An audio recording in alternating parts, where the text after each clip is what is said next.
Olá, minhas amigas e meus amigos. Chegou o momento do nosso encontro, nesta quarta-feira, 12 de janeiro. Em 12 de janeiro de 2001, o Brasil perdia o seu grande campeão olímpico, que está lá no Hall da Fama, Adhemar Ferreira da Silva. Morreu aos 73 anos.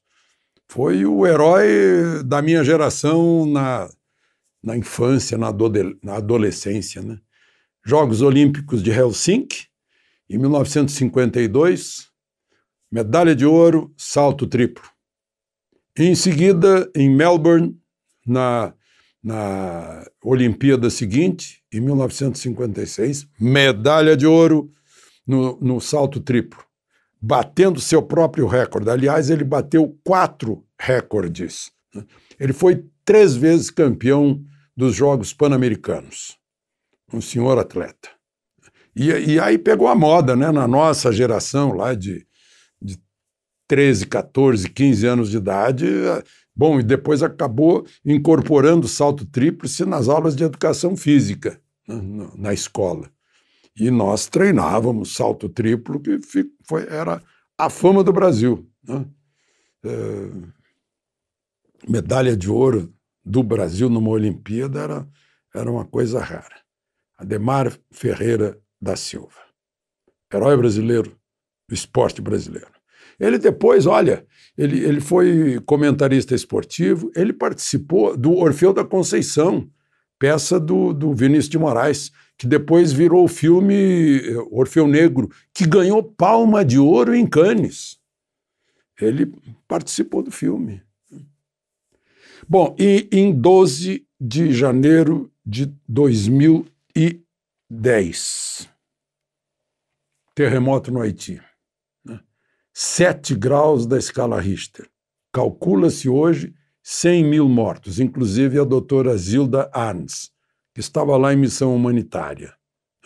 Os militares brasileiros lá estavam. O comandante da Força de Paz brasileira que lá estava e que ajudou muito, né, foi o general Floriano Peixoto, que hoje é presidente dos Correios. E em 12 de janeiro, outra tragédia, no ano seguinte, um ano depois, 2011, chuvas, como agora, e deslizamentos na região serrana do Rio de Janeiro, pegando Nova Friburgo, Teresópolis, Petrópolis e uma série de outros municípios. Transbordamento de rios, de riachos, foi uma tragédia. 916 mortos. Foi uma grande tragédia. A partir daquela época passaram a pôr alertas. Eu já vi funcionando lá em Teresópolis, já vi funcionando essas sirenas de alerta. Bom, vamos aos assuntos de hoje que estão bem voltados aí a tragédias, né? Não esqueça de se inscrever e, ao final, de deixar o seu gostei ou não gostei.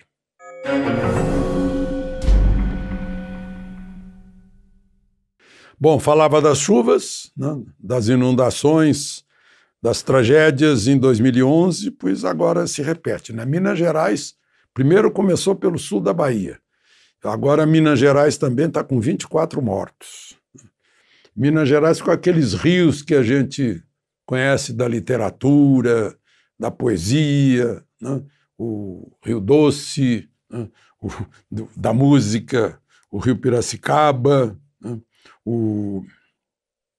E lugares como Januária, da cachaça, Pirapora, Governador Valadares, origem de tanta gente que vai para os Estados Unidos, né? Rio das Velhas, das histórias do Brasil Colônia, Rio Pomba, tudo isso está causando inundações. No Rio de Janeiro, o Rio Paraíba do Sul, que está sendo monitorado, pessoal de Campos preocupado. E sul da Bahia a gente sabe, né? Espírito Santo também está nessa situação. Muita chuva. Os reservatórios, aí o lado bom, né? Os reservatórios já passaram de 70%. Já se fala em acabar com a tal bandeira que está cobrando mais pela eletricidade, que foi uma das causas de uma inflação no ano de 10%. Né? Então, interessante que eu vi hoje numa agência de notícia que é uma das piores inflações do mundo, aqui no Brasil. Puxa, logo ali a Argentina está com 52%, Venezuela está com alguns milhares por cento, Estados Unidos 7%, agora imagine o que é 7% de inflação nos Estados Unidos. É a pior inflação dos últimos 40 anos. Na Europa, na Alemanha, meu Deus, estabilidade da economia alemã também, né? Mas é uma coisa que eu falei hoje no Canal Rural, no meu comentário. A gente se prepare para esse ano, que vai ser um ano com muito mais fake news, muito mais desinformação, muito mais factoide, né? Como esse, da pior inflação do mundo no Brasil. Né? Porque é o ano... Eu sei que esses 3 últimos anos foram anos eleitorais, né? Pessoal que não aceitou o resultado da eleição presidencial e que já entrou em campanha, em militância explícita, né? Midiática. Então é preciso que a gente se vacine contra isso, né? da desinformação. Eu não sei por que esse desespero, porque ainda uma pesquisa que saiu hoje mostra o Lula com mais do que o dobro de Bolsonaro. Mas o desespero desmente isso, o desespero das pessoas, que é estranho, né? É estranho, muito estranho.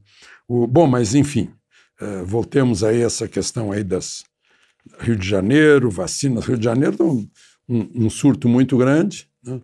E eu vi aqui a notícia do Rio de Janeiro, a manchete diz, no Rio, 38% dos internados por Covid não tomaram vacina. Aí você faz o corolário, né, a consequência, a dedução, logo, 62% dos internados por Covid tomaram vacina.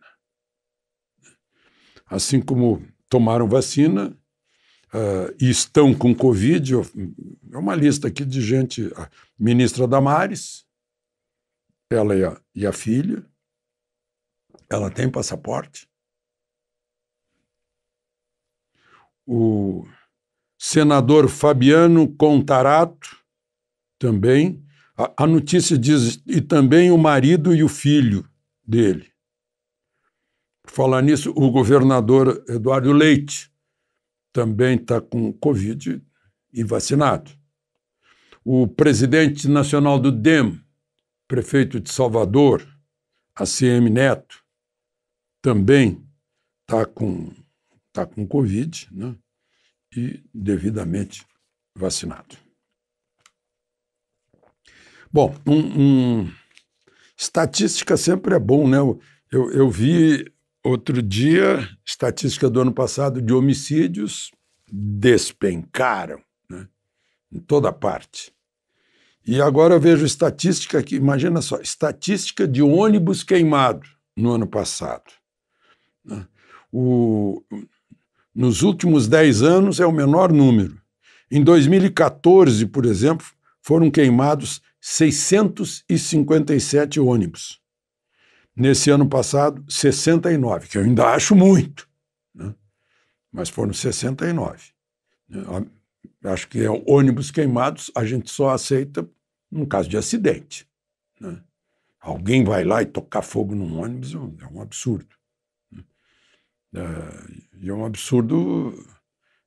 Eu vejo que em episódios que a gente vê, as pessoas com medo fogem, ninguém toma nenhuma providência para evitar a agressão ao patrimônio que é público, né? Que é o ônibus. Um ônibus pertence a todo mundo que usa o ônibus.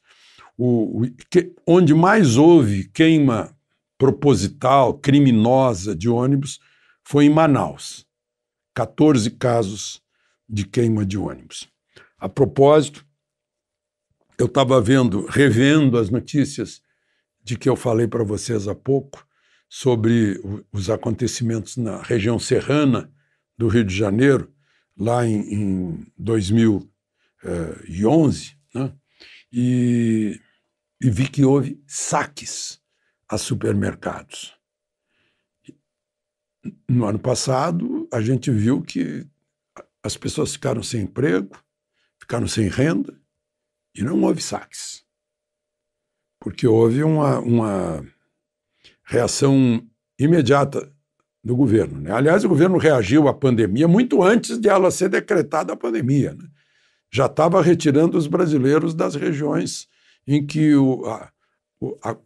a corona, né, o corona tinha chegado. Já estava retirando os brasileiros e trazendo para o Brasil de volta, da Ásia e da Europa. Depois baixou, propôs um projeto de lei de emergência, já estabelecendo todos os rigores, né? Então, vocês estão vendo que a gente lidou durante muito tempo, a gente lida com fake news, com desinformação. É para isso que a gente tem que estar permanentemente vacinado, né?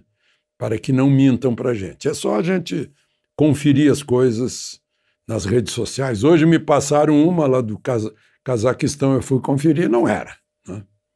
Então, vamos ficar atentos para que ninguém consiga nos enganar. De Brasília, Alexandre Garcia.